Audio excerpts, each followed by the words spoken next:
ਕੁਝ ਦਿਨ ਪਹਿਲਾਂ ਕਿਸਾਨਾਂ ਨੂੰ ਸੁਣ ਰਿਹਾ ਸੀ, ਉਹ ਵੀ ਇਹੀ ਗੱਲ ਕਹਿੰਦੇ ਸੀ ਕਿ ਪਾਕਿਸਤਾਨ ਨਾਲ ਸਾਡਾ ਵਪਾਰ ਖੁੱਲ੍ਹ ਜੇ। ਤੁਸੀਂ ਦੱਸੋ ਕਿ ਉਹ ਵਪਾਰ ਕਿਸ ਤਰ੍ਹਾਂ ਦਾ ਹੋਏਗਾ, ਕੀ ਉਹਦਾ ਰੋਡ ਮੈਪ ਹੋਏਗਾ? ਭਾਰਤੀ ਸੰਵਿਧਾਨ ਦੇ ਅੰਦਰ ਇਸ ਗੱਲ ਦੀ ਇਜਾਜ਼ਤ ਦਿੱਤੀ ਜਾ ਸਕਦੀ ਹੈਗੀ ਹੈ ਕਿ ਵੀ ਫਲਾਂ ਫਲਾਂ ਰਾਜ, ਹੁਣ ਬਾਕੀ ਜਿਹੜੇ ਰਾਜ ਹੈਗੇ ਉਹ ਨਹੀਂ ਸਮਝੌਤੇ ਕਰਦੇ, ਕੋਈ ਇਜ਼ਰਾਈਲ ਨਾਲ ਕਰਦਾ, ਕੋਈ ਕਿਸੇ ਮੁਲਕ ਨਾਲ ਕਰਦਾ ਹੈਗਾ। MSP ਨੂੰ ਲੈ ਕੇ ਕੇਂਦਰ ਨੂੰ ਕਿਹਾ ਜਾਂਦਾ ਹੈ ਕਿ ਬਿੱਲ ਦੇ ਵਿੱਚ ਤੁਸੀਂ ਲਿਖ ਦਿਓ ਕਿ MSP ਜਿਹੜੀ ਉਹ ਨਹੀਂ ਟੁੱਟੇਗੀ, ਤੁਹਾਨੂੰ ਉਵੇਂ ਮਿਲੇਗੀ। ਅਸੀਂ ਕਿਸਾਨ ਕਹਿੰਦੇ ਫਿਰ ਮੰਨ ਜਾਾਂਗੇ। ਤੁਹਾਨੂੰ ਲੱਗਦਾ ਹੈ ਕਿ ਮਸਲਾ ਇੱਥੇ ਤੱਕ ਹੀ ਹੈ?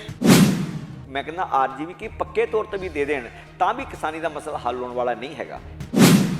ਕੈਪਟਨ ਸਾਹਿਬ ਕਹਿੰਦੇ ਕਿ ਰੇਲ ਪਟੜੀਆਂ ਜਿਹੜੀਆਂ ਖਾਲੀ ਕਰ ਦਿਓ, ਕੋਲਾ ਆਏਗਾ, ਨਹੀਂ ਤਾਂ ਪੰਜਾਬ 'ਚ ਹਨੇਰਾ ਛਾ ਜਾਣਾ, ਉਹ ਮੁੱਕ ਜਾਣਾ। ਪਾਵਰਕੌਮ ਕਹਿੰਦਾ ਕਿ ਸਾਡੇ ਕੋਲ ਕੁਝ ਦਿਨਾਂ ਦਾ ਹੈ। ਦੂਜੇ ਪਾਸੇ ਕੈਪਟਨ ਅਮਰਿੰਦਰ ਸਿੰਘ ਜੀ ਕਹਿੰਦੇ ਨੇ ਕਿ ਸੈਸ਼ਨ ਸਾਨੂੰ ਸੱਦਣ ਲਈ ਦਬਾਅ ਨਾ ਪਾਇਆ ਜਾਵੇ। ਹਿਮਾਚਲ 'ਚ ਨਹੀਂ ਤੁਸੀਂ ਖਰੀਦ ਸਕਦੇ, ਉੱਤਰਾਖੰਡ 'ਚ ਨਹੀਂ ਖਰੀਦ ਸਕਦੇ, ਇੱਦਾਂ ਹੀ ਕੁਝ ਹੋਰ ਰਾਜ ਨੇ ਜਿਹੜੇ ਨਾਰਥ ਈਸਟ ਦੇ ਰਾਜ ਨੇ, ਉੱਥੇ ਦੀ ਸਰਕਾਰਾਂ ਨੇ ਨਹੀਂ ਖਰੀਦਦਾ। ਸਾਡੇ ਤਾਂ ਹੁਣ ਅਮਾਨੀ ਅਡਾਨੀ ਖਰੀਦ ਗਏ। ਇਹ ਮਤਾ ਲਿਆਉਣ ਦੇ ਨਾਲ ਕੋਈ ਹੱਲ ਨਿਕਲ ਜਾਏਗਾ? ਮਤਾ ਲਿਆਉਣ ਦੇ ਨਾਲ ਜੇਕਰ ਰਾਜ ਸਰਕਾਰ ਦੇ ਚੁਣੇ ਹੋਏ ਨੁਮਾਇੰਦੇ ਪੰਜਾਬ ਵਿਧਾਨ ਸਭਾ ਦੇ ਜਿਹੜੇ ਕਿ 2.5-3 ਕਰੋੜ ਲੋਕਾਂ ਦੀ ਨੁਮਾਇੰਦਗੀ ਕਰਦੇ ਆ, ਉਹ ਸਰਬਸੰਮਤੀ ਨਾਲ ਫੈਸਲਾ ਕਰਦੇ ਆ, ਤਾਂ ਸੱਚਮੁੱਚ ਹੀ ਮਤਲਬ ਉੱਥੇ ਲੋਕਾਂ ਦੇ ਜਿਹੜੇ ਹਿੱਤ ਨੇ ਉਹ ਇਸ ਬਿਨਾਂ ਬਿੱਲਾਂ ਨਾਲ ਸੁਰੱਖਿਅਤ ਨਹੀਂ ਹੈਗੇ।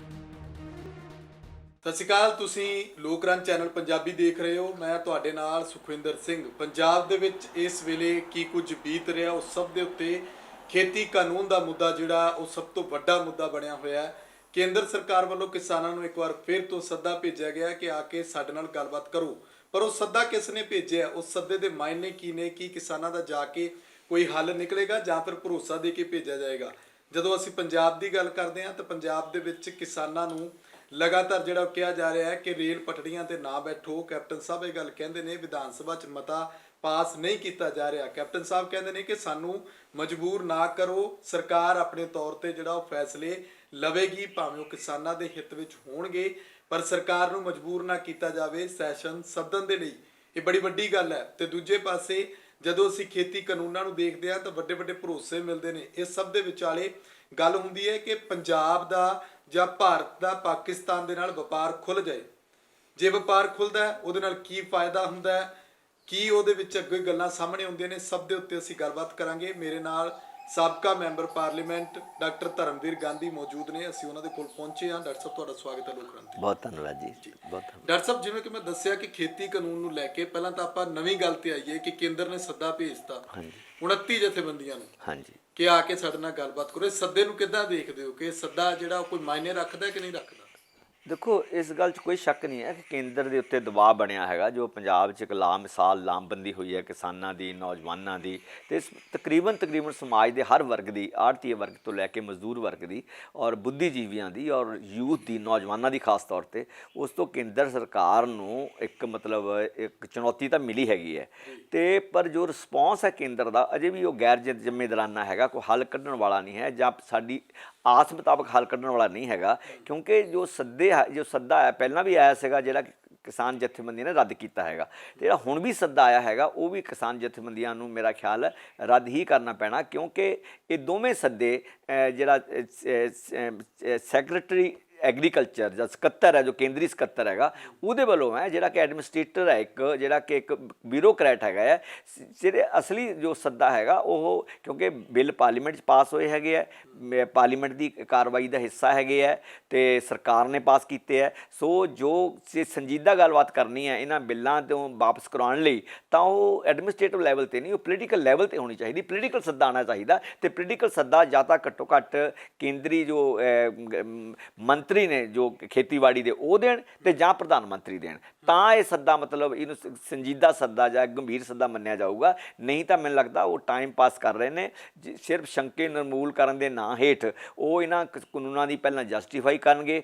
ਫਿਰ ਕੋਈ ਨਿੱਕੇ ਮੋਟੇ ਬਦਲਾਅ ਕਰਕੇ, ਜਿਵੇਂ ਪੰਜਾਬ ਨੂੰ 2 ਸਾਲ ਦੀ ਛੋਟ ਦੇ ਕੇ, ਇੱਦਾਂ ਦੀ ਜਿਵੇਂ ਗੱਲਾਂ ਚੱਲ ਰਹੀਆਂ ਨੇ, ਇੱਦਾਂ ਦੇ ਮਤਲਬ ਇੱਕ ਟਰਕਾਊ ਅਤੇ ਇੱਕ ਭਟਕਾਊ ਜਿਹਾ ਮਤਲਬ ਕੋਈ ਉਹਦੀ ਤਬਦੀਲੀਆਂ ਕਰਕੇ ਉਹ ਪੰਜਾਬ ਦੇ ਕਿਸਾਨੀ ਸੰਘਰਸ਼ ਨੂੰ ਜਾਂ ਨੌਜਵਾਨਾਂ ਦੇ ਸੰਘਰਸ਼ ਨੂੰ ਜਾਂ ਪੰਜਾਬ ਦੇ ਸੰਘਰਸ਼ ਨੂੰ ਠੰਡਾ ਕਰਨਾ ਚਾਹੁੰਦੇ ਨੇ, ਤਾਂ ਕਿ ਮਤਲਬ ਉਹਨਾਂ ਦਾ ਜਿਹੜਾ ਬਿੱਲ ਹੈਗੇ ਆ, ਜਿਹੜੇ ਕਾਰਪੋਰੇਟ ਪੱਖੀ ਬਿੱਲ ਹੈ, ਜਿਹੜੇ ਕਿਸਾਨ ਮਾਰੂ ਬਿੱਲ ਹੈਗੇ ਆ, ਜਿਨ੍ਹਾਂ ਦਾ ਪੰਜਾਬ ਦੀ ਕਿਸਾਨੀ 'ਤੇ ਨਹੀਂ ਬਲਕਿ ਪੰਜਾਬ ਦੀ ਸਮੁੱਚੀ ਆਰਥਿਕਤਾ 'ਤੇ ਬਹੁਤ ਮਾੜਾ ਅਸਰ ਪੈਣ ਵਾਲਾ ਹੈਗਾ, ਉਹਨਾਂ ਨੂੰ ਜਸਟੀਫਾਈ ਕਰ ਸਕਣ ਅਤੇ ਉਹਨਾਂ ਨੂੰ ਲਾਗੂ ਕਰ ਸਕਣ। ਡਾਕਟਰ ਸਾਹਿਬ, ਇੱਥੇ ਕੀ ਮੰਨਦੇ ਹੋ ਕਿ MSP ਨੂੰ ਲੈ ਕੇ ਕੇਂਦਰ ਨੂੰ ਕਿਹਾ ਜਾਂਦਾ ਹੈ ਕਿ ਬਿੱਲ ਦੇ ਵਿੱਚ ਤੁਸੀਂ ਲਿਖ ਦਿਓ ਕਿ ਐਮਐਸਪੀ ਜਿਹੜੀ ਉਹ ਨਹੀਂ ਟੁੱਟੇਗੀ, ਤੁਹਾਨੂੰ ਉਵੇਂ ਮਿਲੇਗੀ, ਅਸੀਂ ਕਿਸਾਨ ਕਹਿੰਦੇ ਫਿਰ ਮੰਨ ਜਾਾਂਗੇ। ਤੁਹਾਨੂੰ ਲੱਗਦਾ ਹੈ ਕਿ ਮਸਲਾ ਇੱਥੇ ਤੱਕ ਹੀ ਹੈ? ਨਹੀਂ ਜੀ, ਜੜਾ ਨਹੀਂ ਹੈਗੀ? ਨਹੀਂ ਜੀ, ਨਹੀਂ, ਮਸਲਾ ਐਮਐਸਪੀ ਦਾ ਹੈਗਾ ਹੈ।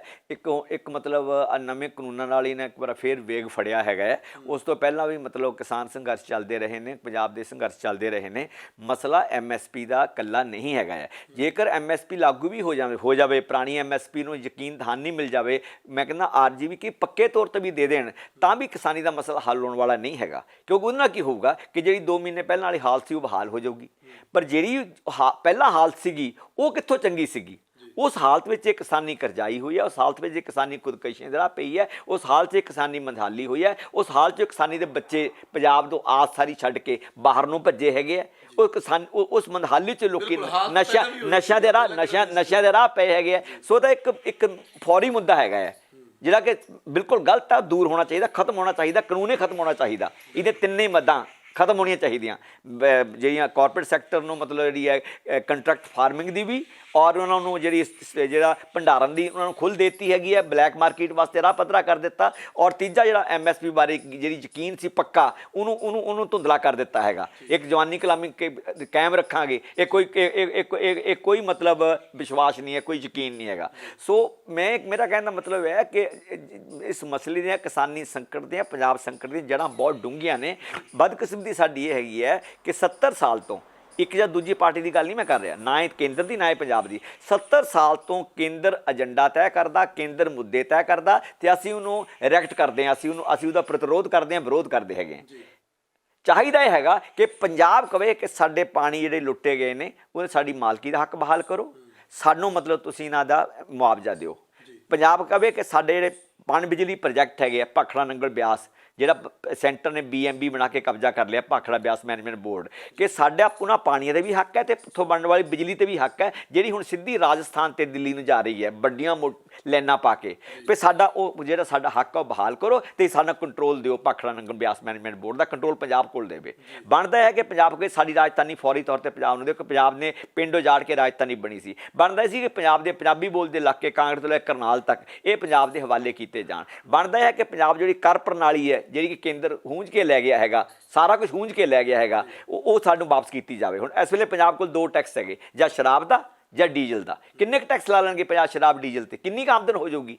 ਜਿਹੜੇ ਬਾਕੀ ਆਮਦਨ ਦੇ ਸਾਧਨ ਸੀ ਪੰਜਾਬ ਦੇ, ਉਹ ਤਾਂ ਇਹਨਾਂ ਨੇ ਤਾਂ ਲੁੱਟੇ ਹੈ, ਕਾਂਗਰਸ ਤੇ ਅਕਾਲੀਆਂ ਨੇ ਤਾਂ ਲੁੱਟੇ ਹੈਗੇ, ਮਾਫੀਆ ਬਣਾ ਕੇ ਲੁੱਟੇ ਹੈਗੇ। ਪਰ ਕੇਂਦਰ ਨੇ ਵੀ ਉਹ ਸਾਰੇ ਜਿਹੜੇ ਸਾਧਨ ਹੈਗੇ ਹੈ, ਚਾਹੇ ਉਹ ਮਤਲਬ ਹੁਣ ਮੰਡੀਕਰਨ ਦੀ ਉਦਾਹਰਨ ਲੇਟੈਸਟ ਹੈ, 4,000 ਕਰੋੜ ਰੁਪਏ ਆਉਂਦਾ ਸੀਗਾ, ਮੰਡੀਆਂ ਨੈਟਵਰਕ ਸੀਗਾ, ਫੜ ਬਣਦੇ ਸੀਗੇ, ਮੰਡੀਆਂ ਸ਼ੈੱਡ ਪੈਂਦੇ ਸੀ, ਕਿਸਾਨਾਂ ਨੂੰ ਸਹੂਲਤਾਂ ਮਿਲਦੀਆਂ ਸੀਗੀਆਂ, ਜਾਂ ਪਿੰਡਾਂ ਸੜਕਾਂ ਵਿਛਾਈਆਂ ਜਾਂਦੀਆਂ ਸੀ, ਸੜਕਾਂ ਦਾ ਜਿਹੜਾ ਜਾਲ ਵਿਛਿਆ ਹੈਗਾ ਉਹ ਮੰਡੀਕਰਨ ਦਾ ਵੀ ਬਹੁਤ ਹਿੱਸਾ, ਮੰਡੀਕਰਨ ਵਿਭਾਗ ਦਾ ਵੀ। ਸੋ ਇਹ ਜਿਹੜੇ ਸਾਰੀਆਂ ਮਤਲਬ ਇਹ ਮੁੱਦੇ ਨੇ, ਅਤੇ ਇਸ ਦੇ ਨਾਲ ਦੀ ਨਾਲ ਜਿਹੜੇ ਮਤਲਬ ਪੰਜਾਬ ਦੇ ਬਾਕੀ ਮੁੱਦੇ ਨੇ, ਭਾਸ਼ਾ ਦੀ ਜਿਹੜੀ ਸਾਡਾ ਵਿਕਾਸ ਹੈਗਾ ਹੈ, ਸਾਡੇ ਸੱਭਿਆਚਾਰ ਦਾ, ਸਾਡੇ ਪਾਣੀ, ਸਾਡੇ ਮਿੱਟੀ, ਸਾਡੀ ਹਵਾ ਸਾਰਾ ਦੂਸ਼ਿਤ ਹੋ ਚੁੱਕਿਆ, ਉਹਨੂੰ ਠੀਕ ਕਰਨ ਵਾਸਤੇ ਸਾਨੂੰ ਮਤਲਬ ਫਸਲੀ ਜਿਹੜਾ ਪੈਟਰਨ ਹੈ, ਜਿਹੜਾ ਫਸਲੀ ਚੱਕਰ ਹੈ ਉਹ ਬਦਲਣਾ ਚਾਹੀਦਾ। ਅਤੇ ਉਦੋਂ ਸਾਨੂੰ ਕੇਂਦਰ ਵੱਡੀ ਪੱਧਰ 'ਤੇ ਸਬਸਿਡੀ ਦੇਵੇ 50,000 ਕਰੋੜ ਦੀ, ਕਿ ਤੁਸੀਂ ਦੇਸ਼ ਵਾਸਤੇ ਅੰਨ ਉਗਾਇਆ, ਤੁਸੀਂ ਆਪਣੀ ਮਿੱਟੀ ਵੀ, ਆਪਣੀ ਹਵਾ ਵੀ, ਆਪਣੀ ਪਾਣੀ ਵੀ ਸਾਰਾ ਪ੍ਰਦੂਸ਼ਿਤ ਨਹੀਂ ਕੀਤਾ, ਖਤਮ ਹੀ ਕਰ ਲਿਆ ਹੈਗਾ ਹੈ, ਅਤੇ ਤੁਹਾਨੂੰ ਸਬਸਿਡੀ ਹੈ ਕਿ ਤੁਸੀਂ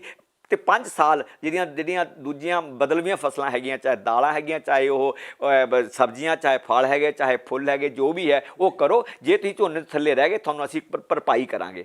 ਪੰਜਾਬ ਦੀ ਬਾਂਹ ਫੜਨੀ ਚਾਹੀਦੀ ਸੀ ਕੇਂਦਰ ਨੂੰ, ਪਰ ਉਲਟਾ ਕੇਂਦਰ ਨੇ ਕਿਹਾ ਕਿ ਅਸੀਂ ਪੰਜਾਬ ਦੇ ਕਰਜ਼ੇ 'ਚ ਕੋਈ ਹਿੱਸੇ, ਕਿਸਾਨੀ ਕਰਜ਼ਾ ਅਸੀਂ ਕੋਈ ਧੇਲਾ ਨਹੀਂ ਦੇਣਾ। ਪੰਜਾਬ ਸਰਕਾਰ ਨੇ ਆਪਣੀਆਂ ਟੁੱਟੀਆਂ ਭੱਜੀਆਂ ਕੋਸ਼ਿਸ਼ਾਂ ਕੀਤੀਆਂ ਜਿੰਨੀ ਕਰ ਸਕਦੇ ਸੀਗੇ। ਇੱਕ ਤਾਂ ਨੀਤ ਨਹੀਂ ਸੀ, ਦੂਜਾ ਪੈਸਾ ਵੀ ਨਹੀਂ ਸੀਗਾ। ਸੋ ਇਸ ਕਰਕੇ ਜਿਹੜੇ ਕੇਂਦਰ ਨੇ ਜੋ ਸਾਡੇ ਨਾਲ ਵਿਹਾਰ ਕੀਤਾ ਹੈਗਾ, ਮਤਰੇਈ ਮਾਂ ਵਾਲਾ, ਸਾਡੇ ਨਾਲ ਨਹੀਂ ਹੋਰ ਰਾਜਾਂ ਨਾਲ ਵੀ ਕੀਤਾ ਹੈਗਾ, ਤਾਂ ਉਹ ਵੀ ਇੱਕ ਬਹੁਤ ਵੱਡਾ ਮੁੱਦਾ ਹੈਗਾ, ਜਿਹੜਾ ਕਿ ਚਲ ਹੁਣ ਤਾਂ ਆਪਾਂ ਕਹਿੰਦੇ ਕਿ ਇਸ ਵੇਲੇ ਤਾਂ ਸਾਰਾ ਧਿਆਨ ਆਪਾਂ ਨੂੰ ਕਿਸਾਨੀ ਦੀ ਮਦਦ ਤੇ, ਕਿਸਾਨੀ ਦੀ ਸੰਘਰਸ਼ ਦੀ ਸਹਾਇਤਾ ਤੇ, ਉਹਦੇ ਨਾਲ ਖੜਨ ਤੇ ਲਾਉਣਾ ਚਾਹੀਦਾ। ਪਰ ਜੇ ਆਪਾਂ ਕੈਪਟਨ ਸਰਕਾਰ ਦੀ ਗੱਲ ਕਰੀਏ, ਇਹਦੇ ਵਿਚਾਲੇ ਸਹਾਇਤਾ ਦੀ ਗੱਲ ਤੇ ਜੇ ਆਉਂਦੇ ਹਾਂ, ਕੈਪਟਨ ਅਮਰਿੰਦਰ ਸਿੰਘ ਦਾ ਪਿਛਲੇ ਕਾਫੀ ਦਿਨਾਂ ਤੋਂ ਕੁਝ ਬਿਆਨ ਜਿਹੜੇ ਨੇ ਉਹ ਚਰਚਾ ਵਿੱਚ ਨੇ। ਕਿਸਾਨ ਜਥੇਬੰਦੀਆਂ ਵੀ ਸੋਚਦੀਆਂ ਵੀ ਕੈਪਟਨ ਸਰਕਾਰ ਦੀ ਨੀਅਤ ਜਾਂ ਸਰਕਾਰ ਦੀ ਨੀਤੀ ਕੀ ਕਹਿੰਦੀ ਆ। ਕੈਪਟਨ ਸਾਹਿਬ ਕਹਿੰਦੇ ਕਿ ਰੇਲ ਪਟੜੀਆਂ ਜਿਹੜੀਆਂ ਖਾਲੀ ਕਰ ਦਿਓ, ਕੋਲਾ ਆਏਗਾ, ਨਹੀਂ ਤਾਂ ਪੰਜਾਬ 'ਚ ਹਨੇਰਾ ਛਾ ਜਾਣਾ, ਉਹ ਮੁੱਕ ਜਾਣਾ। ਪਾਵਰਕੌਮ ਕਹਿੰਦਾ ਕਿ ਸਾਡੇ ਕੋਲ ਕੁਝ ਦਿਨਾਂ ਦਾ ਹੈ, ਦੂਜੇ ਪਾਸੇ ਕੈਪਟਨ ਅਮਰਿੰਦਰ ਸਿੰਘ ਜੀ ਕਹਿੰਦੇ ਨੇ ਕਿ ਸੈਸ਼ਨ ਅਸੀਂ ਸਾਨੂੰ ਸੱਦਣ ਲਈ ਦਬਾਅ ਨਾ ਪਾਇਆ ਜਾਵੇ। ਕਿੱਦਾਂ ਦੀ ਨੀਤੀ ਦੇਖਦੇ ਦੇਖੋ ਇਹ ਬਹੁਤ ਨਾ ਇੱਕ ਧੋਖਾ ਕੀਤਾ ਜਾ ਰਿਹਾ। ਕੈਪਟਨ ਸਾਹਿਬ ਨੂੰ ਜਿਹੜਾ ਚਾਹੀਦਾ ਸੀਗਾ ਕਿ ਬਤੌਰ ਪੰਜਾਬੀ, ਪੰਜਾਬ ਦੇ ਮੁੱਖ ਮੰਤਰੀ ਹੋਣ ਦੇ ਨਾਤੇ ਜੋ ਉਹਦਾ ਰਾਜ ਦੇ ਲੋਕਾਂ ਪ੍ਰਤੀ ਫਰਜ਼ ਬਣਦਾ, ਰਾਜ ਦੇ ਕਿਸਾਨਾਂ ਪ੍ਰਤੀ ਫਰਜ਼ ਬਣਦਾ, ਉੱਤੇ ਖਰੇ ਉਤਰਦੇ। ਦੋ ਗੱਲਾਂ ਵਾਸਤੇ, ਇੱਕ ਤਾਂ ਜਿਸ ਤਰ੍ਹਾਂ ਉੱਤਰਾਖੰਡ ਨੇ, ਜਿਸ ਤਰ੍ਹਾਂ ਰਾਜਸਥਾਨ ਨੇ, ਜਿਸ ਤਰ੍ਹਾਂ ਹਿਮਾਚਲ ਪ੍ਰਦੇਸ਼ ਨੇ ਜਾਂ ਹੋਰ ਕੁਝ ਰਾਜਾਂ ਨੇ ਇਸ ਗੱਲ ਤੇ ਬੰਦਸ਼ ਲਾਈ ਹੈ ਕਿ ਰਾਜਸਥਾਨ 'ਚ ਕੋਈ ਪੰਜਾਬੀ ਜ਼ਮੀਨ ਨਹੀਂ ਖਰੀਦ ਸਕਦਾ, ਹਿਮਾਚਲ 'ਚ ਨਹੀਂ ਤੁਸੀਂ ਖਰੀਦ ਸਕਦੇ, ਉੱਤਰਾਖੰਡ 'ਚ ਨਹੀਂ ਖਰੀਦ ਸਕਦੇ। ਇੱਦਾਂ ਹੀ ਕੁਛ ਹੋਰ ਰਾਜ ਨੇ ਜਿਹੜੇ ਨਾਰਥ ਈਸਟ ਦੇ ਰਾਜ ਨੇ, ਉੱਥੇ ਦੀ ਸਰਕਾਰਾਂ ਨੇ ਨਹੀਂ ਖਰੀਦਦਾ। ਸਾਡੇ ਤਾਂ ਹੁਣ ਅਮਾਨੀ ਅਡਾਨੀ ਖਰੀਦ ਗਏ, ਕੱਲ੍ਹ ਨੂੰ ਹੋਰ ਖਰੀਦਣਗੇ। ਤੇ ਫੌਰੀ ਤੌਰ ਤੇ ਪੰਜਾਬ ਵਿਧਾਨ ਸਭਾ ਦਾ ਸੈਸ਼ਨ ਸੱਦ ਕੇ ਇਹ ਮਤਾ ਪਾਸ ਕੀਤਾ ਜਾਵੇ ਕਿ ਪੰਜਾਬ 'ਚ ਗੈਰ ਪੰਜਾਬੀ ਨੂੰ ਜ਼ਮੀਨ ਖਰੀਦਣ ਦੀ ਇਜਾਜ਼ਤ ਨਹੀਂ ਹੋਊਗੀ।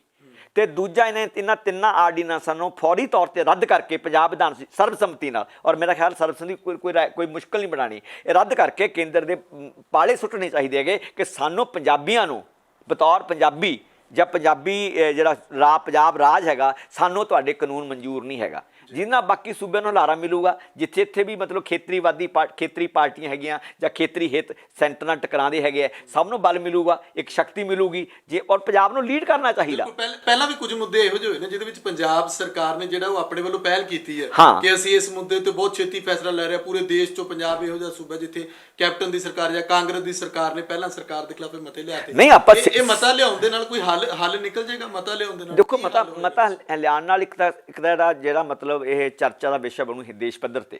ਦੂਜਾ, ਜਿੱਥੇ ਹੋਰ ਸੈਂਟਰ ਬਾਕੀ ਰਾਜਾਂ ਦੇ ਹੱਕ ਖੋ ਰਿਹਾ ਹੈਗਾ, ਉਹਨਾਂ ਰਾਜਾਂ ਨੂੰ ਹੁਲਾਰਾ ਮਿਲੂਗਾ ਔਰ ਬਾਕੀ ਕਿਸਾਨੀ ਨੂੰ ਹੁਲਾਰਾ ਮਿਲੂਗਾ ਕਿ ਬਈ ਜੇਕਰ ਰਾਜ ਸਰਕਾਰ ਦੇ ਚੁਣੇ ਹੋਏ ਨੁਮਾਇੰਦੇ ਪੰਜਾਬ ਵਿਧਾਨ ਸਭਾ ਦੇ ਜਿਹੜੇ ਕਿ 2.5-3 ਕਰੋੜ ਲੋਕਾਂ ਦੀ ਨੁਮਾਇੰਦਗੀ ਕਰਦੇ ਆ, ਉਹ ਸਰਬਸੰਮਤੀ ਨਾਲ ਫੈਸਲਾ ਕਰਦੇ ਆ, ਤਾਂ ਸੱਚਮੁੱਚ ਹੀ ਮਤਲਬ ਉੱਥੇ ਲੋਕਾਂ ਦੇ ਜਿਹੜੇ ਹਿੱਤ ਨੇ ਉਹ ਇਸ ਬਿਨਾਂ ਬਿੱਲ ਨਾਲ ਸੁਰੱਖਿਅਤ ਨਹੀਂ ਹੈਗੇ। ਮੇਰੇ ਬਿੱਲ ਰੱਦ ਹੋ ਸਕਦੇ ਨੇ? ਨਹੀਂ, ਦੇਖੋ, ਜਿਵੇਂ ਆਮ ਆਦਮੀ ਪਾਰਟੀ ਕਹਿ ਰਹੀ ਹੈ ਕਿ ਗ੍ਰਾਮ ਸਭਾਵਾਂ ਦੇ ਮਤੇ ਪਾਓ। ਨਹੀਂ, ਦੇਖੋ, ਬਿੱਲ ਵਿਧਾਨ ਸਭਾ 'ਚ ਵੀ ਮਤਾ ਪੈ ਗਿਆ, ਫਿਰ ਇਹਨਾਂ ਦੋਨਾਂ ਨਾਲ ਕੀ ਗ੍ਰਾਮ ਸਭਾ ਦਾ ਮਤਾ ਦੇ ਮਤੇ ਜਿਹੜੇ ਪੈ ਰਹੇ ਨੇ ਤੇ ਜਿਹੜੀ ਕੈਪਟਨ ਅਮਰਿੰਦਰ ਸਿੰਘ ਸਰਕਾਰ ਜੇ ਪਾ ਦਿੰਦੀ ਹੈ ਮਤਾ, ਕੀ ਇਹਦੇ ਨਾਲ ਬਿੱਲ ਰੱਦ ਹੋ ਸਕਦਾ? ਇਹਦੇ ਨਾਲ ਜਿਹੜਾ ਕੋਈ ਬਿੱਲ ਇਹਦਾ ਹੈ ਨਾ, ਜੋ ਬਿੱਲ ਹੈਗਾ ਉਹਦੇ ਖਿਲਾਫ ਜੋ ਲੜਾਈ ਹੈਗੀ ਹੈ ਉਹ ਤਕੜੀ ਹੋ ਜਾਊਗੀ ਤੇ ਸਰਕਾਰ ਕਸੂਤੀ ਹਾਲਤ 'ਚ ਫਸ ਜਾਊਗੀ। ਸਰਕਾਰ ਨੂੰ ਸਿਆਸੀ ਮੁੱਲ ਤਾਰਨ ਵਾਸਤੇ ਮਜਬੂਰ ਹੋਣਾ ਪੈਣਾ ਹੈਗਾ ਹੈ ਤੇ ਉਹਦੇ 'ਚ ਪ੍ਰੈਸ਼ਰ ਦੇ ਤੌਰ ਤੇ ਤਾਂ ਕੰਮ ਕਰ ਸਕਦੇ ਹੈਗੇ ਆ। ਜੇ ਬਿੱਲ ਰੱਦ ਕਰ ਸਕਦਾ, ਮੇਰਾ ਖਿਆਲ ਹੈ ਕਿ ਇੱਕ ਗੱਲ ਹੈਗੀ ਹੈ ਕਿ ਜਿਹੜੇ ਮਤਲਬ ਸੰਵਿਧਾਨ ਦੀ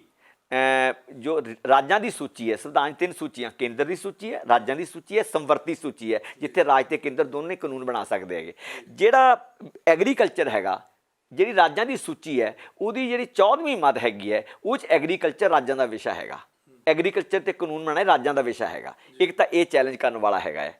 ਜੇ ਵਕੀਲਾਂ ਨਾਲ ਪ੍ਰੋਪਰ ਸਲਾਹ ਕਰਕੇ ਆਪਾਂ ਕਰੀਏ, ਅਸੀਂ ਕੋਈ ਸਲਾਹ ਕੀਤੀ ਵੀ ਹੈਗੀ ਹੈ, ਉਹ ਅੱਜ ਅਸੀਂ ਸਟੱਡੀ ਕਰ ਰਹੇ ਹਾਂ।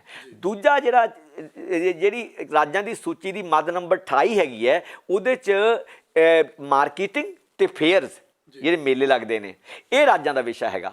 ਸੋ ਮਾਰਕੀਟਿੰਗ ਤੇ ਫੇਅਰ 'ਚ ਵੀ ਮਤਲਬ ਉਹ 28 ਮੱਦ ਦਾ ਉਲੰਘਣ ਕੀਤਾ, ਸੰਵਿਧਾਨਕ ਉਲੰਘਣ ਕੀਤਾ, ਤੇ 14ਵੀਂ ਮੱਦ ਦਾ ਸੰਵਿਧਾਨ ਉਲੰਘਣ ਕੀਤਾ ਹੈਗਾ, ਜਿਹੜੀ ਕਿ ਮਤਲਬ ਐਗਰੀਕਲਚਰ ਵਿਸ਼ਾ ਰਾਜਾਂ ਦਾ ਹੈ, ਜਿਹੜਾ ਕੇਂਦਰ ਕਾਨੂੰਨ ਬਣਾ ਰਿਹਾ ਹੈਗਾ। ਸੋ ਇਸ ਆਧਾਰ 'ਤੇ ਤਾਂ ਮਤਲਬ ਜੇ ਸੁਪਰੀਮ ਕੋਰਟ ਚਾਹੇ ਤਾਂ ਉਹ ਇਹਨੂੰ ਕਾਨੂੰਨ ਨੂੰ ਚੱਕ ਕੇ ਪਰਾਂ ਮਾਰ ਸਕਦੀ ਹੈ। ਕਿਉਂਕਿ ਹੁਣ ਜਾਂ ਰਾਸ਼ਟਰਪਤੀ ਨੇ ਸਾਈਨ ਕਰ ਦਿੱਤੇ ਹੈਗੇ ਆ, ਤਾਂ ਜਾਂ ਤਾਂ ਹੁਣ ਲੋਕ ਸਭਾ 'ਚ ਦੁਬਾਰਾ ਬਿੱਲ ਆਵੇ ਤੇ ਲੋਕ ਸਭਾ ਭਾਜਪਾ ਰਿਟਰੀਟ ਕਰੇ, ਜਿਹੜਾ ਮੈਨੂੰ ਲੱਗਦਾ ਕਿ ਭਾਜਪਾ ਦਾ ਖਾਸਾ ਨਹੀਂ, ਮੋਦੀ ਸਾਹਿਬ ਨਹੀਂ ਕਰਨ ਲੱਗੇ ਹੈਗੇ, ਜਾਂ ਫਿਰ ਮਤਲਬ ਇੱਕ ਕਾਨੂੰਨੀ ਚਾਰਾਜੋਈ ਬਚਦੀ ਹੈਗੀ ਹੈ। ਉਸ ਤੋਂ ਇਲਾਵਾ ਸਾਰਾ ਕੁਝ ਪ੍ਰੈਸ਼ਰ ਹੈਗਾ ਕਿ ਜਿੰਨਾ ਬਣ ਸਕੇ, ਚਾਹੇ ਵਿਧਾਨ ਸਭਾ ਮਤੇ ਪਾਸ ਕਰੇ, ਚਾਹੇ ਗ੍ਰਾਮ ਸਭਾਵਾਂ ਮਤੇ ਪਾਸ ਕਰਨਾ ਹੈਗਾ। ਜੇ 12,000 ਪਿੰਡ ਮਤਾ ਪਾਸ ਕਰੇ, ਸੱਚਮੁੱਚ ਇਹਦਾ ਬਹੁਤ ਵੱਡਾ ਪ੍ਰੈਸ਼ਰ ਬਣਦਾ। ਔਰ ਦੇਸ਼ ਸਾਹਮਣੇ ਇੱਕ ਉਦਾਹਰਨ ਆਉਂਦੀ ਹੈਗੀ ਕਿ ਸਾਰਾ ਪੰਜਾਬ ਲੜਦਾ ਪਿਆ ਹੈਗਾ। ਗੱਲਾਂ ਹੀ ਨਹੀਂ ਕਿ ਸੜਕ ਦੇ ਪੱਧਰ ਤੇ, ਕਾਨੂੰਨੀ ਪੱਧਰ ਤੇ ਵੀ ਸਾਰਾ ਪੰਜਾਬ ਸਾਰੇ ਪੰਜਾਬ ਦੇ ਲੜਨ ਦੀ ਗੱਲ ਹੁੰਦੀ ਹੈ ਤਾਂ ਉਹਦੇ ਵਿਚਾਲੇ ਮੈਨੂੰ ਚੇਤੇ ਆਇਆ ਕਿ ਭਾਜਪਾ ਦੇ ਜਿਹੜੇ ਤਰੁਣ ਚੁੱਗ ਨੇ, ਉਹਨਾਂ ਦਾ ਇੱਕ ਬਿਆਨ ਬੜਾ ਚਰਚਾ ਚੱਲ ਰਿਹਾ, ਅੱਜ ਵੀ ਚੱਲ ਰਿਹਾ। ਉਹਦੇ ਵਿੱਚੋਂ ਕਹਿ ਰਹੇ ਨੇ ਕਿ ਪੰਜਾਬ ਦੇ ਵਿੱਚ ਜਿਸ ਤਰ੍ਹਾਂ ਦੀ ਲਹਿਰ ਚੱਲ ਰਹੀ ਹੈ ਖੇਤੀ ਕਾਨੂੰਨਾਂ ਦੇ ਖਿਲਾਫ, ਉਹ ਕਹਿੰਦੇ ਇੱਕ ਤਾਂ ਇਹ ਗੁੰਮਰਾਹਕੁਨ ਪ੍ਰਚਾਰ ਹੈ, ਦੂਜਾ ਨਾਲੋਂ ਨਾਲ ਉਹਨੇ ਵੱਡਾ ਬਿਆਨ ਦਿੱਤਾ, ਕਹਿੰਦੇ ਅਰਬਨ ਨਕਸਲਵਾਦ ਜਿਹੜਾ ਉਹ ਪੰਜਾਬ ਦੇ ਵਿੱਚ ਹਾਵੀ ਹੋ ਰਿਹਾ।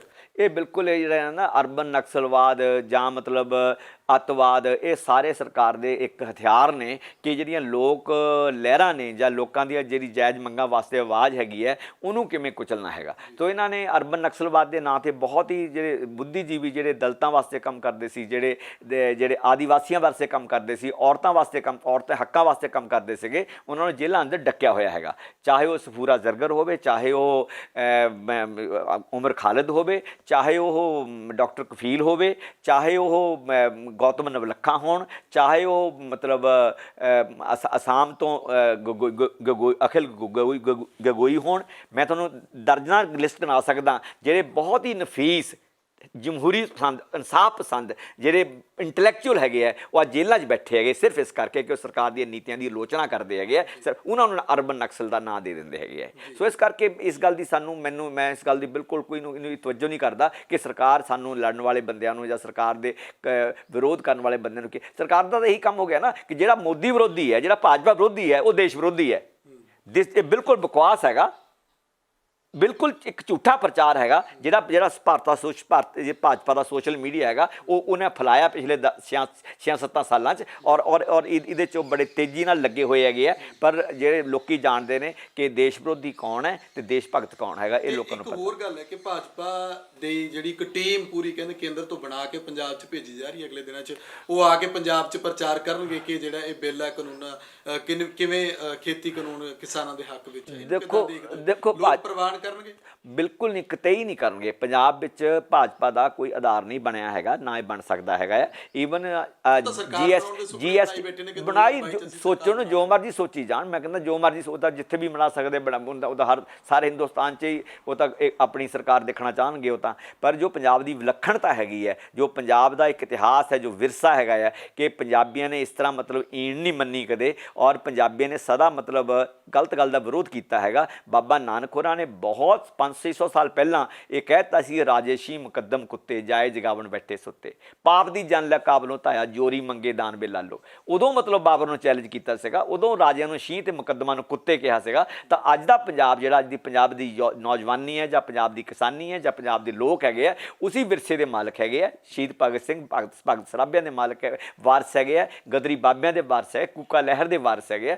ਅੱਜ ਪੰਜਾਬ ਦਾ ਉਹੀ ਜੋ ਜਜ਼ਬਾ ਹੈਗਾ ਉਹ ਪੰਜਾਬ ਵਿੱਚ ਹੁਣ ਤੱਕ ਕਾਇਮ ਹੈਗਾ ਹੈ, ਔਰ ਸਮੇਂ ਸਿਰ ਪ੍ਰਗਟ ਹੁੰਦਾ ਰਿਹਾ, ਸਮੇਂ ਸਿਰ ਪ੍ਰਗਟ ਹੁੰਦਾ ਰਿਹਾ। ਸੋ ਜਦੋਂ ਜ਼ਮੀਨ 'ਤੇ ਉਤਰਨਗੇ ਤਾਂ ਉਹਨਾਂ ਨੂੰ ਹਕੀਕਤ ਪਤਾ ਲੱਗ ਜਾਊਗੀ ਕਿ ਪੰਜਾਬੀ ਕਿਸ ਮਿੱਟੀ ਦੇ ਬਣੇ ਹੋਏ ਆ, ਔਰ ਪੰਜਾਬੀਆਂ 'ਚ ਜਿਹੜਾ ਗੁੱਸਾ ਕਿੰਨਾ ਜਾਇਜ਼ ਔਰ ਹੱਕੀ ਹੈਗਾ ਆ। ਔਰ ਸਰਕਾਰ ਨੂੰ ਜਿਹੜੀ ਆਪਣੀਆਂ ਜਾਂ ਭਾਜਪਾ ਨੂੰ ਜੋ ਆਪਣੇ ਮਤਲਬ ਦੇਖੋ ਪਹਿਲੀ ਗੱਲ ਤਾਂ ਹੈ ਕਿ ਜਿਹੜੀ ਸੈਂਟਰ, ਭਾਜਪਾ ਛੱਡੋ, ਸੈਂਟਰ ਦੀ ਗੱਲ ਕਰਦਾ।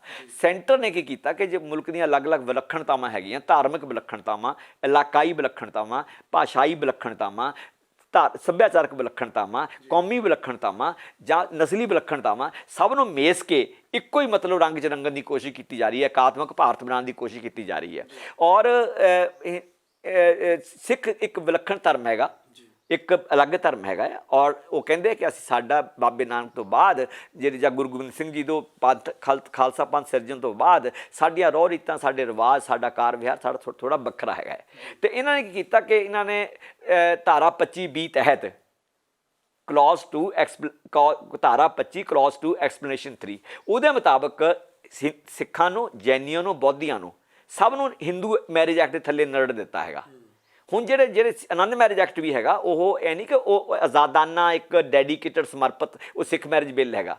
ਜਿਹੜਾ ਸਿੱਖ ਮੈਰਿਜ ਬਿੱਲ ਮੈਂ ਪੇਸ਼ ਕੀਤਾ ਸੀ ਪਾਰਲੀਮੈਂਟ 'ਚ, ਉਹ ਆਨੰਦ ਮੈਰਿਜ ਐਕਟ ਤੋਂ ਵੱਖਰਾ ਹੈਗਾ। ਉਹ ਸਿੱਖਾਂ ਦੀ ਵਿਲੱਖਣ ਆਜ਼ਾਦ ਹਸਤੀ ਨੂੰ ਬਹਾਲ ਕਰਦਾ ਹੈਗਾ, ਉਹਨੂੰ ਸਥਾਪਿਤ ਕਰਦਾ ਹੈਗਾ। ਸੋ ਇੱਕ ਤਾਂ ਪੰਜਾਬ 'ਚ ਇਹੀ ਇਸ ਗੱਲ ਦਾ ਹੀ ਬਹੁਤ ਮਤਲਬ ਗੁੱਸਾ ਹੈਗਾ ਕਿ ਜੇਕਰ ਹਿੰਦੂਆਂ ਵਾਸਤੇ ਹਿੰਦੂ ਮੈਰਿਜ ਬਿੱਲ ਹੈਗਾ ਹੈ, ਜੇ ਮੁਸਲਿਮ ਵਾਸਤੇ ਮੁਸਲਿਮ ਪਰਸਨਲ ਲਾ ਹੈਗਾ ਹੈ, ਜੇ ਕ੍ਰਿਸਚਨ ਵਾਸਤੇ ਇੱਕ ਅਲੱਗ ਲਾ ਹੈ, ਤਾਂ 4 ਕਰੋੜ ਦੀ 5 ਕਰੋੜ ਦੀ ਕੌਮ ਵਾਸਤੇ, ਜਿਹੜੇ ਕਿ ਦੁਨੀਆ ਭਰ 'ਚ ਫੈਲੀ ਹੋਈ ਹੈ, ਇੱਕ ਸਮਰਪਿਤ ਸਿੱਖ ਮੈਰਿਜ ਬਿੱਲ ਕਿਉਂ ਨਹੀਂ ਹੋ ਸਕਦਾ?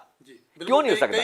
ਜਦ ਕਿ ਇਹ ਮੰਗ ਜਮਹੂਰੀ ਹੈ, ਇਹ ਮੰਗ ਸੰਵਿਧਾਨਕ ਹੈ, ਇਹ ਮੰਗ ਇਨਸਾਫ ਦੀ ਹੈਗੀ ਹੈ, ਇਹ ਮੰਗ ਪਿਛਲੇ 70 ਸਾਲ ਤੋਂ ਲਟਕਦੀ ਆ ਰਹੀ ਹੈਗੀ। ਕਈ ਮੁੱਦੇ ਇਹੋ ਜਿਹੇ ਨੇ ਪੰਜਾਬ ਤੇ ਪੰਜਾਬੀਆਂ ਦੇ ਜਿਹੜੇ ਭਾਜਪਾ ਜਿਨ੍ਹਾਂ ਨੂੰ ਮੰਨਦੇ ਨਹੀਂ, ਤੇ ਹੁਣ ਜੇ ਜ਼ਮੀਨੀ ਪੱਧਰ ਤੇ ਉਤਰਦੇ ਨੇ ਆ ਕੇ, ਤਾਂ ਜਵਾਬ ਜਿਹੜਾ ਉਹ ਬੜਾ ਦੇਣਾ ਪਊਗਾ। ਤੇ ਹਾਲਾਂਕਿ ਫੌਰੀ ਜਿਹੜਾ ਮਤਲਬ ਲੋਕੀ ਜਵਾਬ ਮੰਗਣਗੇ ਉਹ ਇਹਨਾਂ ਬਿੱਲਾਂ ਬਾਰੇ ਮੰਗਣਗੇ, ਪਰ ਨਾਲ ਗੱਲ ਪੰਜਾਬ ਦੇ 2022 ਦਾ ਮੈਦਾਨ ਅਸੀਂ ਤਿਆਰ ਕਰਨਾ, ਮਤਲਬ ਹੀ ਨਹੀਂ ਪੰਜਾਬ 'ਚੋਂ ਕੋਈ ਜ਼ਮੀਨ ਨਹੀਂ ਮਿਲਣੀ ਇਹਨਾਂ ਨੂੰ। ਇਹਨਾਂ ਨੂੰ ਹਕੀਕਤ ਸਮਝ ਆ ਜਾਊਗੀ ਕਿ ਪੰਜਾਬੀ ਕਿਸ ਮਿੱਟੀ ਦੇ ਬਣੇ ਹੋਏ ਹੈਗੇ। ਇਕੱਲੇ ਸਾਰੀ ਹਿੰਦੂ ਭਾਜਪਾ ਨਹੀਂ ਹੈਗੇ ਹੈ। ਅੱਜ ਜੋ ਸ਼ਹਿਰੀ ਮਤਲਬ ਅੱਜ ਜੋ ਵਪਾਰੀ ਵਰਗ ਹੈਗਾ, ਜਿਸ ਤਰ੍ਹਾਂ ਇਹਨਾਂ GST ਲਿਆ ਕੇ, ਜਿਸ ਤਰ੍ਹਾਂ ਨੋਟਬੰਦੀ ਕਰਕੇ ਜਿੰਨਾ ਇਨਫੋਰਮਲ ਸੈਕਟਰ ਹੈ ਉਹਦਾ ਘਾਣ ਕੀਤਾ ਹੈਗਾ, ਉਹਨਾਂ ਨੂੰ ਘਸਿਆਰੇ ਬਣਾ ਦਿੱਤਾ ਹੈਗਾ, ਉਹ ਲੋਕਾਂ ਨੂੰ ਗੁੱਸਾ ਬਹੁਤ ਅਜੇ ਤੱਕ ਚੱਲਦਾ ਪਿਆ ਹੋ। ਆ ਜੋ ਹੁਣ ਨਵੇਂ ਕਾਨੂੰਨ ਨਾਲ ਜੋ ਆੜਤੀਆਂ ਦਾ ਹਾਲ ਹੋਣਾ ਹੈਗਾ, ਜੋ ਵਪਾਰੀਆਂ ਦਾ ਹਾਲ ਹੋਣਾ ਹੈਗਾ, ਉਹ ਸਭ ਦੇ ਸਾਹਮਣੇ ਹੈਗਾ। ਸੋ ਇਹ ਸੋਚਣਾ ਕਿ ਸਾਰੇ ਹਿੰਦੂ ਭਾਜਪਾ ਨਾਲ ਹੈਗੇ ਆ, ਇਹ ਗਲਤ ਹੈ। ਸਾਰੇ ਹਿੰਦੂ ਆਪਣੇ ਵਾਸਤੇ ਚੰਗੀ ਜ਼ਿੰਦਗੀ, ਚੰਗਾ ਇਨਸਾਫ, ਬੱਚਿਆਂ ਵਾਸਤੇ ਚੰਗੀ ਪੜ੍ਹਾਈ, ਚੰਗੀ ਸਿਹਤ, ਚੰਗੀਆਂ ਸਹੂਲਤਾਂ ਮੰਨਣੀਆਂ ਚਾਹੁੰਦੇ ਹੈਗੇ ਆ। ਇਹ ਉਹਨਾਂ ਦਾ ਏਜੰਡਾ ਹੈਗਾ, ਨਾ ਕਿ ਭਾਜਪਾ ਨੂੰ ਜਿਤਾਉਣਾ ਉਹਨਾਂ ਦਾ ਏਜੰਡਾ ਹੈ। ਬਿਲਕੁਲ। ਇੱਕ ਆਪਾਂ ਅਖੀਰ ਦੇ ਵਿੱਚ ਆਈਏ, ਭਾਰਤ ਤੇ ਪਾਕਿਸਤਾਨ ਦਾ ਵਪਾਰ ਜਾਂ ਪੰਜਾਬ ਤੇ ਪਾਕਿਸਤਾਨ ਦੇ ਵਿਚਾਲੇ ਜਦੋਂ ਵੀ ਕੋਈ ਗੱਲ ਪੰਜਾਬ ਵਿੱਚ ਨਿੱਕੀ ਮੋਟੀ ਹੁੰਦੀ ਹੈ ਤਾਂ ਮਿੰਟ ਲਾਉਂਦੇ ਨੇ ਕਿ ਪਾਕਿਸਤਾਨ ਦਾ ਬਾਰਡਰ ਬੰਦ ਕਰ ਦਿਓ, ਉਹਦੇ ਨਾਲ ਵਪਾਰ ਨੂੰ ਲੈ ਕੇ ਸਾਨੂੰ ਬਹੁਤ ਦਿੱਕਤਾਂ ਹੁੰਦੀਆਂ। ਤੁਸੀਂ ਹਰ ਵਾਰ ਇਸ ਮਸਲੇ ਨੂੰ ਉਠਾਉਂਦੇ ਰਹੇ ਹੋ ਕਿ ਸਾਡਾ ਜਿਹੜਾ ਭਾਰਤ ਦਾ ਪਾਕਿਸਤਾਨ ਨਾਲ, ਪੰਜਾਬ ਦਾ ਪਾਕਿਸਤਾਨ ਨਾਲ ਜਿਹੜਾ ਰਾਹ ਖੁੱਲੇ, ਸਾਡੇ ਵਪਾਰ ਖੁੱਲ ਜਾਣ। ਮੈਂ ਕੁਝ ਦਿਨ ਪਹਿਲਾਂ ਕਿਸਾਨਾਂ ਨੂੰ ਸੁਣ ਰਿਹਾ ਸੀ, ਉਹ ਵੀ ਇਹੀ ਗੱਲ ਕਹਿੰਦੇ ਸੀ ਕਿ ਪਾਕਿਸਤਾਨ ਨਾਲ ਸਾਡਾ ਵਪਾਰ ਖੁੱਲ ਜੇ। ਤੁਸੀਂ ਦੱਸੋ ਕਿ ਉਹ ਵਪਾਰ ਕਿਸ ਤਰ੍ਹਾਂ ਦਾ ਹੋਏਗਾ, ਕੀ ਉਹਦਾ ਰੋਡ ਮੈਪ ਹੋਏਗਾ, ਕਿਵੇਂ ਉਹਦੇ ਵਿੱਚ ਕਿੱਦਾਂ ਕਿਸਾਨਾਂ ਨੂੰ ਫਾਇਦਾ ਹੋ ਸਕਦਾ? ਦੇਖੋ, ਜਦੋਂ ਖੁੱਲੀ ਮੰਡੀ ਦੀ ਗੱਲ ਕਰਦੇ ਹੈ ਕੇਂਦਰ ਸਰਕਾਰ, ਖੁੱਲੀ ਆਰਥਿਕਤਾ ਦੀ ਗੱਲ ਕਰਦੇ ਹੈਗੇ ਹੈ, ਤਾਂ ਸਾਡੀ ਰਾਜ ਲੈਂਡ ਲੌਕਡ ਹੈਗਾ, ਹਰ ਪਾਸੇ ਘਿਰੇ ਹੋਏ ਹੈਗੇ ਹੈ। ਸਾਡਾ ਸਰਹੱਦੀ ਰਾਜ ਹੈਗਾ ਹੈ। ਸਾਡੀ ਖੁਸ਼ਹਾਲੀ ਦਾ ਇੱਕ ਰਸਤਾ ਸੈਂਟਰਲ ਏਸ਼ੀਆ ਨੂੰ ਜਾਂਦਾ, ਇੱਕ ਮੱਧ ਪੂਰਬ ਨੂੰ ਜਾਂਦਾ ਹੈਗਾ, ਤੇ ਉਹ ਰਸਤਾ ਸਾਨੂੰ ਪਾਕਿਸਤਾਨ ਥਰੂ ਮਿਲਦਾ, ਜਿਹੜਾ ਚਾਈਨਾ ਪਾਕਿਸਤਾਨ ਆਰਥਿਕ ਕੋਰੀਡੋਰ, ਇਕਨੋਮਿਕ ਕੋਰੀਡੋਰ ਹੈਗਾ, ਸਾਨੂੰ ਉੱਥੇ ਤੱਕ ਲਿੰਕ ਚਾਹੀਦਾ ਹੈਗਾ ਹੈ। ਤੁਹਾਡੀ ਪਾਕਿਸਤਾਨ ਜਿਹੜਾ ਮਾਹੌਲ ਹੈ ਤੁਹਾਡਾ ਠੀਕ ਨਹੀਂ ਹੈਗਾ, ਪਰ ਮੈਂ ਕਹਿੰਦਾ ਕਿ ਚੱਲ ਤੁਸੀਂ ਅਜੇ ਜਿਹੜੀ ਦਵੱਲੀ ਗੱਲਬਾਤ ਹੈ, ਕਦੋਂ ਤੁਹਾਡੀ ਪੂਰੀ ਹੁੰਦੀ, ਕਦੋਂ ਨਹੀਂ ਪੂਰੀ ਹੁੰਦੀ, 70 ਸਾਲ ਤੋਂ ਚੱਲਦੇ ਪਏ। ਘੱਟੋ ਘੱਟ ਪੰਜਾਬ ਨੂੰ ਆਪਣੀ ਖੁਸ਼ਹਾਲੀ ਵਾਸਤੇ, ਆਪਣੇ ਕਿਸਾਨਾਂ ਦੀ, ਆਪਣੇ ਨੌਜਵਾਨਾਂ ਦੀ, ਆਪਣੇ ਵਪਾਰੀਆਂ ਦੀ ਖੁਸ਼ਹਾਲੀ ਵਾਸਤੇ ਜਿਹੜਾ ਕੌਮਾਂਤਰੀ ਵਪਾਰ ਹੈਗਾ ਉਹ ਤਾਂ ਕਰਨ ਦਿਓ ਤੁਸੀਂ। ਉਹ ਭਾਰਤੀ ਸੰਵਿਧਾਨ ਦੇ ਅੰਦਰ ਇਸ ਗੱਲ ਦੀ ਇਜਾਜ਼ਤ ਦਿੱਤੀ ਜਾ ਸਕਦੀ ਹੈਗੀ ਹੈ ਕਿ ਵੀ ਫਲਾਂ ਰਾਜ, ਹੁਣ ਬਾਕੀ ਜਿਹੜੇ ਰਾਜ ਹੈਗੇ ਉਹ ਨਹੀਂ ਸਮਝੌਤੇ ਕਰਦੇ, ਕੋਈ ਇਜ਼ਰਾਈਲ ਨਾਲ ਕਰਦਾ, ਕੋਈ ਕਿਸੇ ਮੁਲਕ ਨਾਲ ਕਰਦਾ ਹੈਗਾ, ਸਮਝੌਤੇ ਕਰਦੇ ਆ ਉਹ। ਉਹਨਾਂ ਦੇ ਮੰਤਰੀ ਸਿੱਧੇ ਰਾਜ ਵਿੱਚ ਆਉਂਦੇ ਹੈਗੇ ਆ। ਪਿੱਛੇ ਟਰੂਡੋ ਆਏ ਹਰਿਆਣੇ, ਮਿਲ ਕੇ ਗਏ ਉਹ ਮਨੋਹਰ ਲਾਲ ਖੱਟਰ ਨੂੰ, ਇਨਵਾਈਟ ਕਰਦੇ, ਰਾਜ ਇਨਵਾਈਟ ਕਰਦੇ ਬਾਹਰਲੀਆਂ ਕੰਟਰੀਆਂ ਨੂੰ ਕਿ ਸਾਡੇ ਰਾਜ 'ਚ ਆ ਕੇ ਤੁਸੀਂ ਪੈਸਾ ਲਾਓ। ਸੋ ਜੇ ਇਹ ਮੱਦਾਂ ਚੱਲ ਸਕਦੀਆਂ ਤਾਂ ਪੰਜਾਬ ਦਾ ਖੁਸ਼ਹਾਲੀ ਵੱਲ ਜਾਣ ਦਾ ਇੱਕ ਰਸਤਾ ਸਾਡਾ ਕੌਮਾਂਤਰੀ ਵਪਾਰ ਤੇ ਹੱਕ ਹੋਣਾ ਹੈਗਾ, ਸਾਡਾ ਕੌਮਾਂਤਰੀ ਸਾਨੂੰ ਅਧਿਕਾਰ ਮਿਲਣਾ ਚਾਹੀਦਾ ਹੈਗਾ। ਸੋ ਉਸ ਮੈਂ ਅਧਿਕਾਰ ਦੀ ਗੱਲ ਕਰਦਾ। ਪਰ ਇੱਥੇ ਤਾਂ ਜਦੋਂ ਨਿੱਕੀ ਮੋਟੀ ਗੱਲ ਹੁੰਦੀ ਤਾਂ ਕੈਪਟਨ ਸਾਹਿਬ ਸਿੱਧਾ ਕਹਿ ਦਿੰਦੇ ਕਿ ਪਾਕਿਸਤਾਨ ਸਾਡੇ ਨਹੀਂ, ਉਹ ਪਾਕਿਸਤਾਨ ਨੂੰ ਅੱਖਾਂ ਕੱਢ ਦਿੰਦੇ, ਸਿੱਧਾ ਜਵਾਬ ਹੋ ਜਾਂਦਾ। ਦੇਖੋ, ਉਹ ਇਹਨਾਂ ਦਾ ਨਰੇਟਿਵ ਬਿਲਡ ਕੀਤਾ ਜਾ ਰਿਹਾ ਪਿਛਲੇ ਲੰਮੇ ਸਮੇਂ ਤੋਂ ਕਿ ਜਿਹੜਾ ਪੰਜਾਬ ਦਾ ਨਰੇਟਿਵ ਹੈ, ਪੰਜਾਬ ਦੇ ਲੋਕਾਂ ਦੇ ਦੁੱਖ ਦਾ ਨਰੇਟਿਵ ਹੈ, ਪੰਜਾਬ ਦੇ ਪਾਣੀ ਦਾ ਨਰੇਟਿਵ ਹੈ, ਨਰੇਟਿਵ ਮੈਨੇ ਬਰਤਾਂਤ, ਜੋ ਪੰਜਾਬ ਦੇ ਪਾਣੀ ਦਾ ਬਰਤਾਂਤ ਹੈ, ਪੰਜਾਬ ਦੇ ਪਣ ਬਿਜਲੀ ਪ੍ਰੋਜੈਕਟਾਂ ਦਾ, ਪੰਜਾਬ ਦੀ ਰਾਜਧਾਨੀ ਦਾ, ਪੰਜਾਬੀ ਬੋਲਦੇ ਇਲਾਕਿਆਂ ਦਾ, ਪੰਜਾਬ ਦੀ ਕਰ ਪ੍ਰਣਾਲੀ ਦਾ, ਪੰਜਾਬ ਦੇ ਕਿਸਾਨੀ ਦਾ ਜੋ ਬਰਤਾਂਤ ਹੈਗਾ, ਉਹ ਬਰਤਾਂਤ ਨਾ ਉੱਭਰੇ। ਤੇ ਇਹ ਕਦੇ ਖਾਲਿਸਤਾਨ ਦੇ ਨਾਂ 'ਤੇ ਤੇ ਕਦੇ ਪਾਕਿਸਤਾਨ ਦੇ ਨਾਂ 'ਤੇ ਉਸ ਬਰਤਾਂਤ ਨੂੰ ਲਗਾਤਾਰ ਤੋੜਦੇ ਰਹਿੰਦੇ ਆ ਤਾਂ ਕਿ ਹਿੰਦੂ ਸਿੱਖ ਬਰਤਾਂਤ ਬਣਿਆ ਰਹੇ, ਖਾਲਿਸਤਾਨ ਬਣਨਾ ਨਹੀਂ ਬਣਨਾ, ਉਹ ਬਰਤਾਂਤ ਬਣਿਆ ਰਹੇ, ਜਿਹੜਾ ਕਿ ਹੁਣ ਜੋ ਆ ਪਿੱਛੇ ਜਿਹੇ UAPA ਦੇ ਤਹਿਤ ਪੰਜਾਬ 'ਚੋਂ 18-16 ਗ੍ਰਿਫਤਾਰੀਆਂ ਹੋਈਆਂ, ਅਸੀਂ ਵਿਰੋਧ ਕੀਤਾ। ਮੈਂ ਤੇ ਖਹਿਰਾ ਸਾਹਿਬ ਗਏ, ਅਸੀਂ ਸਾਰੇ ਜਿੱਥੇ ਤੱਕ ਬੱਚੇ ਫੜੇ ਸੀਗੇ ਅਸੀਂ ਉਹਦੇ ਵਿਰੋਧ ਗਏ। ਉਹਦਾ ਕਾਰਨ ਕੀ ਸੀਗਾ ਕਿ ਜਿਹੜੀ FIR ਪੜ੍ਹੀ ਮੈਂ, FIR ਪਤਾ ਕੀ ਸੀਗਾ ਕਿ ਇਹਨਾਂ ਦਾ ਮਕਸਦ ਸੀਗਾ ਕਿ ਹਿੰਦੂ ਲੀਡਰ ਮਾਰ ਕੇ ਪੰਜਾਬ 'ਚ ਜਿਹੜਾ ਅਮਨ ਕਾਨੂੰਨ ਭੰਗ ਕਰਨਾ ਤੇ ਹਿੰਦੂ ਸਿੱਖਾਂ ਵਿਚਕਾਰ ਤਣਾਅ ਪੈਦਾ, FIR 'ਚ ਲਿਖਿਆ ਹੈ। ਸੋ ਇਹਦਾ ਮਤਲਬ ਕੀ ਹੈਗਾ ਕਿ ਇਹ 2020 ਦੇ ਨਾਂ 'ਤੇ ਵੀ ਇਹ ਲੋਕਾਂ ਨੂੰ, ਪੰਜਾਬ ਦੇ ਹਿੰਦੂਆਂ ਨੂੰ ਖਾਸ ਤੌਰ 'ਤੇ ਡਰਾ ਕੇ ਰੱਖਣਾ ਚਾਹੁੰਦੇ ਹੈ, ਦਹਿਸ਼ਤ ਜ਼ਿਆਦਾ ਰੱਖਣਾ ਚਾਹੁੰਦੇ ਹੈ। ਡਰਿਆ ਹੋਇਆ ਪੰਜਾਬ ਦਾ ਹਿੰਦੂ ਕਿਹਦੀ ਝੋਲੀ ਡਿੱਗੂਗਾ, ਜਾਂ ਭਾਜਪਾ ਦੀ ਜਾਂ ਕਾਂਗਰਸ ਦੀ। ਉਹ ਮਤਲਬ ਘੱਟੋ ਘੱਟ ਉਹ ਜਿਹੜੀ ਪੰਜਾਬ ਦੀ ਮੇਨ ਸਟ੍ਰੀਮ ਪੋਲਿਟਿਕਸ ਹੈ ਉਹ ਤੋਂ ਕਿਨਾਰਾ ਕਰ ਜਾਊਗਾ। ਸੋ ਇਹ ਅਸੀਂ ਬਰਤਾਂਤ ਬਣ ਨਹੀਂ ਦੇਣਾ ਹੈਗਾ। ਅਸੀਂ ਪੰਜਾਬ ਦਾ ਬਰਤਾਂਤ ਅੱਗੇ ਲੈ ਕੇ ਆਉਣਾ, ਪੰਜਾਬ ਦੇ ਦੁੱਖੜੇ ਅੱਗੇ ਲੈ ਕੇ ਆਉਣੇ, ਪੰਜਾਬੀ ਲੋਕਾਂ ਦੀ ਕੁੱਲ ਪੰਜਾਬ ਦੀ ਖੁਸ਼ਹਾਲੀ ਲੈ ਕੇ ਆਉਣੀ, ਅੱਗੇ ਲੈ ਕੇ ਆਉਣੀ ਹੈ। ਇਹ ਜਿਹੜੀ ਪੰਜਾਬ ਪੱਖੀ ਤਰ੍ਹਾਂ ਹੈਗੀ, ਚਾਹੇ ਮੈਂ, ਚਾਹੇ ਖਹਿਰਾ ਸਾਹਿਬ, ਚਾਹੇ ਬੈਂਸ ਸਾਹਿਬ ਹੈ, ਚਾਹੇ ਛੋਟੇਪੁਰ ਸਾਹਿਬ ਹੈਗੇ ਹੈ, ਚਾਹੇ ਕੱਲ੍ਹ ਨੂੰ ਸਿੱਧੂ ਸਾਹਿਬ ਨੂੰ ਮੈਂ ਆਸ ਕਰੂੰਗਾ ਕਿ ਉਹ ਸਾਡੇ ਨਾਲ ਆਉਣ ਅਤੇ ਅਸੀਂ ਇਸ ਤਾਂ ਕਿ ਪੰਜਾਬ ਦਾ ਜਿਹੜਾ ਦੁਖਾਂਤ ਹੈ, ਜੋ ਪੰਜਾਬ ਦਾ ਇੱਕ ਅੱਜ ਮਤਲਬ ਹਰ ਤਰਫਾ ਸੰਕਟ ਹੈ। ਪਾਰਟੀ ਨਹੀਂ ਪੰਜਾਬ ਪੱਖੀ ਤੇ ਬਿਲਕੁਲ ਨਹੀਂ। ਆਮ ਆਦਮੀ ਪਾਰਟੀ ਦਾ ਜੇ ਕੋਈ ਪੰਜਾਬ ਪੱਖੀ ਜਿਵੇਂ ਏਜੰਡਾ ਅਸੀਂ ਲੈ ਕੇ ਆਏ ਹੈਗੇ ਆ, ਉਹਨਾਂ ਦਾ ਜੇ ਖੇਰ ਵੀ ਕੇਂਦਰੀਵਾਦੀ ਪਾਰਟੀ ਹੈ, ਦਿੱਲੀੋਂ ਚੱਲਣ ਵਾਲੀ ਪਾਰਟੀ ਹੈ। ਜੇ ਕੱਲ੍ਹ ਨੂੰ ਪੰਜਾਬ ਪੱਖੀ ਏਜੰਡਾ ਲੈ ਕੇ ਆਏ ਤਾਂ ਮੈਂ ਤਾਂ ਇਹਨਾਂ ਨੂੰ ਭੱਜ ਕੇ ਉਹਨਾਂ ਨੂੰ ਨਾਲ ਪੰਜਾਬ ਦੇ ਹੱਕ ਵਿੱਚ ਜੰਤਰ ਮੰਤਰ ਤੇ ਧਰਨਾ ਦੇਣ ਜਾ ਨਹੀਂ, ਉਹ ਰਵਾਇਤੀ ਹੈਗਾ। ਮਤਲਬ ਇੱਕ ਜੋ ਬਾਕੀ ਪਾਰਟੀਆਂ ਕਰਦੀਆਂ ਉਵੇਂ ਉਹ ਕਰਦੇ ਪਏ ਹੈਗੇ ਆ। ਉਹ ਤਾਂ ਪਹਿਲਾਂ ਪੰਜਾਬ ਦੇ ਪਾਣੀ ਦੀ ਗੱਲ ਕਰਨ, ਉਹਨੇ ਪੰਜਾਬ 'ਚ ਕਰਨੀ ਪੰਜਾਬ ਦੇ ਪਾਣੀ ਦੀ ਗੱਲ, ਹਰਿਆਣੇ 'ਚ ਕਰਨੀ ਹਰਿਆਣੇ ਦੇ ਪਾਣੀ ਦੀ ਗੱਲ, ਦਿੱਲੀ ਕਰਨੀ ਦਿੱਲੀ ਦੇ ਪਾਣੀ ਦੀ ਗੱਲ। ਪਹਿਲਾਂ ਕਰ ਚੁੱਕੇ ਕੇਜਰੀਵਾਲ ਸਾਹਿਬ। ਪਾਣੀ ਤੋਂ ਸਭ ਕਾ ਹੈ। ਅਸੀਂ ਕਹਿੰਦੇ ਪਾਣੀ ਸਾਡਾ ਸੀ, ਲੁੱਟ ਲਿਆ, ਘੱਟੋ ਘੱਟ ਤੁਹਾਨੂੰ ਪੈਸੇ ਤਾਂ ਦੇ ਦਿਓ। ਦਿੱਲੀ ਦਾ ਪੈਸੇ ਦੇ ਦੇਵੇ, ਦਿੱਲੀ ਕੋਲ ਤਾਂ ਬਥੇਰਾ ਪੈਸਾ ਹੈਗਾ। ਸੋ ਇਸ ਕਰਕੇ ਅਜੇ ਜੇ ਪਰ ਮੈਂ ਮੇਰੀ ਆਸ ਹੈ, ਕਿਉਂਕਿ ਘੱਟੋ ਘੱਟ ਮੈਂ ਇੰਨਾ ਮੰਨਦਾ ਕਿ Aam Aadmi party anti Akali, anti Congress, anti Bhajpa ਹੈਗੀ ਅਜੇ ਤੱਕ ਪੰਜਾਬ ਵਾਲੀ ਪਾਰਟੀ। ਸੈਂਟਰ ਵਾਲੀ ਦਾ ਮੈਂ ਕੁਛ ਪੱਕਾ ਕਹਿ ਨਹੀਂ ਸਕਦਾ ਹੈਗਾ। ਤੇ ਇਹਨਾਂ ਨੂੰ ਮਤਲਬ ਜੇ ਸਾਨੂੰ ਮਤਲਬ ਕੱਲ੍ਹ ਨੂੰ ਮਤਲਬ ਜੇ ਆਪਾਂ ਇੱਕ ਗੱਲਬਾਤ ਸ਼ੁਰੂ ਕਰੀਏ ਆਪਸ ਵਿੱਚ ਤਾਂ ਜਿਹੜਾ ਪੰਜਾਬ ਪੱਖੀ ਏਜੰਡਾ ਅਸੀਂ ਲੈ ਕੇ ਆਉਣਾ ਚਾਹੁੰਦੇ ਇਕੱਠੇ ਰਲ ਕੇ, ਤਾਂ ਜੇ ਉਹ ਉਹਤੇ ਰਜਾਮੰਦੀ ਜ਼ਾਹਰ ਕਰਦੇ ਆ ਤਾਂ ਲਾਜ਼ਮੀ ਤੌਰ 'ਤੇ ਆਮ ਆਦਮੀ ਪਾਰਟੀ ਵੀ ਸਾਡਾ ਸੰਗ ਅਸੀਂ ਸਾਥ ਲੈ ਸਕਦੇ ਹਾਂ, ਸਾਥ ਦੇ ਸਕਦੇ ਉਹਨਾਂ ਦਾ। ਸ਼ੁਕਰੀਆ ਡਾਕਟਰ ਸਾਹਿਬ, ਬਹੁਤ ਬਹੁਤ ਧੰਨਵਾਦ ਸਾਡੇ ਨਾਲ ਗੱਲਬਾਤ ਕਰਨ ਲਈ।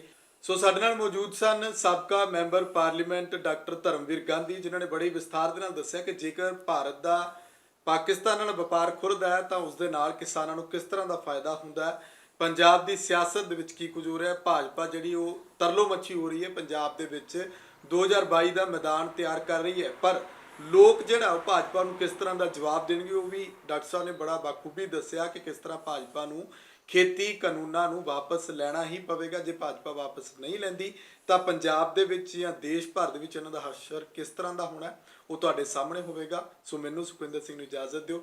ਇਸ ਸਭ ਦੇ ਬਾਰੇ ਤੁਸੀਂ ਕੀ ਸੋਚਦੇ ਹੋ, ਤੁਸੀਂ ਆਪਣੇ ਵਿਚਾਰ ਕਮੈਂਟ ਕਰਕੇ ਰੱਖ ਸਕਦੇ ਹੋ। ਲੋਕਰਾਜ ਚੈਨਲ ਪੰਜਾਬੀ ਨੂੰ ਸਬਸਕ੍ਰਾਈਬ ਕਰੋ। ਧੰਨਵਾਦ।